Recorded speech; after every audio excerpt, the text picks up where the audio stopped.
মশলাপাতি একটু বেশি হয়তো নুনটা একটু কম, তবু কেন ভাইদের হাতের রান্নায় এত কেন স্বাদ। আসসালামু আলাইকুম, আশা করি সকলে ভালো আছেন। তো আপনাদের মাঝে চলে আসলাম আর একটা নতুন একটা ব্লগ ভিডিও নিয়ে।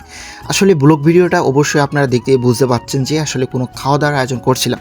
হ্যাঁ, আমরা ছোট ভাইদের নিয়ে একটা একত্রে সুন্দর একটা বিরিয়ানির আয়োজন করছিলাম।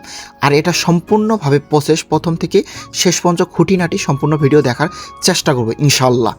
তো আমাদের এই সুন্দর প্রোগ্রাম বাস্তবায়ন করার জন্য যারা অসংখ্য পরিশ্রম করছে সেটা হচ্ছে আমাদের ছোটো ভাইরা।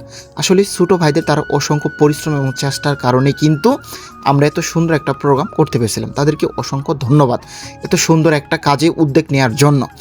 এরপরে আমাদের এই কাজ রান্না করার জন্য রাঁধুনির প্রয়োজন ছিল, কিন্তু আমাদের যেহেতু আমরা কোনো রাঁধুনি আনি নাই, এর জন্য আমাদের দাদা, সে অনেক সুন্দর রান্না করতে পারে, সে কিন্তু সুন্দরভাবে আমাদের বিরিয়ানিটা রান্না করছিল এবং সবাই মিলে তাকে আমরা রান্নার কাজে সাহায্য করছিলাম। এরপর আমরা সবাই মিলে সেই রান্নার কাজে আমরা ঝাঁপিয়ে পড়লাম। একটা কথা বলে নিই, আমাদের সকল প্রসেসিং পেঁয়াজ, মশলা, মরিচ বা মুরগির সকল কিন্তু আমরা বাড়ি থেকে সুন্দরভাবে কেটে নিয়েছিলাম। আর এটা রান্না করেছিলাম আমাদের মাঠে বা বন্দের ভিতরে, যেহেতু সেখানে সব কিছু কাটা আসলে শীতের ভিতরে, প্রচণ্ড শীত গ্রামের ভিতরে সেটা রান্না কাটা সম্ভব না, এর জন্য সকল কিছু আমরা বাড়ির থেকে আমরা কেটে এনেছিলাম। আসলে আমরা যেহেতু বিরিয়ানি রান্না করেছিলাম, এর জন্য আমাদের মাংসগুলো ভেজে নিতে হয়েছিল। দেখুন সুন্দরভাবে মাংসগুলো আমরা সেটা ভেজে নিয়েছিলাম। এটা কিন্তু খাওয়ার উপযোগী এবং কি সুন্দরভাবে ভাজা হয়েছিল। সেটা আমাদের যেহেতু একটা ডেক ছিল, সেই ডেক থেকে আমরা সুন্দরভাবে মাংসগুলো আমাদের বুলের ভিতরে নামিয়ে নিলাম, কারণ আমাদের ডেক একটা। এরপর আমাদের যেহেতু আমরা বিরিয়ানি রান্না করবো, আমাদের প্রয়োজন গরম পানি। এর জন্য আমরা ডেকের ভিতরে পানিগুলো দিয়ে, সেটা আমরা অনেক জ্বালানি দিয়ে সেই পানিগুলো আমরা গরম করে নিচ্ছিলাম। এবং আমাদের চাউলগুলো এর পাশে আমরা চাউল ফাঁকে চাউলগুলো সুন্দরভাবে ধুয়ে নিলাম, যাতে চাউলগুলো আমরা গরম পানির ভিতরে আমরা চাউলগুলো দেবো, যেহেতু আমরা বিরিয়ানি রান্না করব। আর বিরিয়ানি রান্না করার নিয়ম সেটা সেইভাবে আমরা কাজ করে যাচ্ছিলাম। তো আমরা সবাই ছোটো বড়ো সবাই কিন্তু কাজ করতেছিলাম, সবাই আনন্দের সাথে কাজ করছিলাম। এখানে অনেক মজা হয়েছে এবং রান্নার ফাঁকে অনেক ধরনের মজার কথাবার্তা অনেক চলছিল। তো শীতের ভিতর শীত আর লাগে না, আর গরম বলতে রান্না করছিলাম সবারকে হালকা হালকা একটু গরমই লাগছিল। তো প্রচণ্ড শীতে সবাই মজার একটা অন্যরকম একটা পরিবেশ তৈরি হয়েছিল। আসলে ছোটো ভাইদের নিয়ে এভাবে রান্না করা, আসলে খাওয়া দাওয়া সেটা অন্যরকম মজা, যারা করেছে তারাই জানে।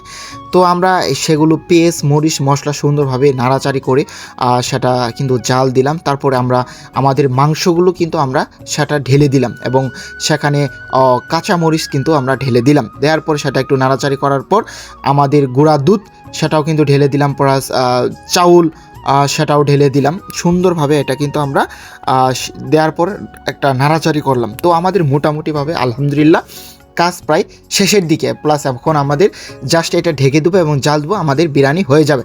ঢেকে দেওয়ার পরে সেটা খোলার পর দেখলাম আলহামদুলিল্লাহ আমাদের বিরিয়ানি মোটামুটিভাবে রান্নার শেষ হয়েছিল। তো আমরা চেয়েছিলাম বিরিয়ানি যাতে একটু শক্ত এবং ঝরঝরা হয়, আলহামদুলিল্লাহ সেটাই হয়েছিল। এবং যে ঝরঝরা, আসলে ঝরঝরা খিচুড়ি অনেক মজা। তো আমরা এটা টেস্ট করলাম, তো আলহামদুলিল্লাহ সেটা অনেক মজা। পরে আমরা যেহেতু আমাদের অনেকজন ছিল, আমরা সুন্দরভাবে প্লেটে প্লেটে করে সেটা বেড়ে নিলাম, যাতে কোনো বিশৃঙ্খলা পরিবেশ তৈরি না হয়। আলহামদুলিল্লাহ এই প্রোগ্রামে কোনো বিশৃঙ্খলা তৈরি হয়নি প্রথম থেকে শেষ পর্যন্ত।